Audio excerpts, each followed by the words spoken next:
वो बंदा अगर आपको चाहता था तभी 3 साल से आपके साथ था। भोजपुरी एक्ट्रेस पल्लवी सिंह समर सिंह को फुल सपोर्ट कर रही हैं और आकांक्षा दुबे को गलत साबित कर रही हैं। आप सबने भी आकांक्षा दुबे का ये वायरल वीडियो जरूर ही देखे होंगे। उसी वायरल वीडियो को पल्लवी सिंह भी अपने सोशल अकाउंट पर शेयर की हैं और लिखी हैं, क्या इनकी कोई गलती नहीं है?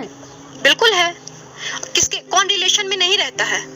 पल्लवी सिंह कई सारे चैनलों को इंटरव्यू भी दे रही हैं और हर बार वो समर सिंह को सपोर्ट कर रही हैं, आकांक्षा को गलत साबित कर रही हैं। यही नहीं, पल्लवी सिंह ने आकांक्षा दुबे का एक और वीडियो भी शेयर की हैं और लिखी हैं कि मैं मान ही नहीं सकती कि समर सिंह किसी का जान ले सकते हैं। समर जी, आप गलत नहीं हैं, हम आपके साथ हैं। लेकिन पल्लवी सिंह के इन सब पोस्ट पर फैंस ने उन्हें ट्रोल करना शुरू कर दिया है। सबने कमेंट करके कहने लगा है कि आ गई समर सिंह की चमची। समर सिंह को आप सपोर्ट नहीं करेंगे तो आपको काम कैसे मिलेगा? एक ने तो लिखा है कि समर सिंह को बहुत अच्छे से जानती हैं ना, तो समर सिंह भी आपके साथ वही करे जो आकांक्षा दुबे के साथ किया है। सो दोस्तों, आप सबका क्या राय है इन सब के बारे में कमेंट में जरूर बताइएगा। आज के लिए बस इतना ही। Thank you for watching. Bye bye, take care.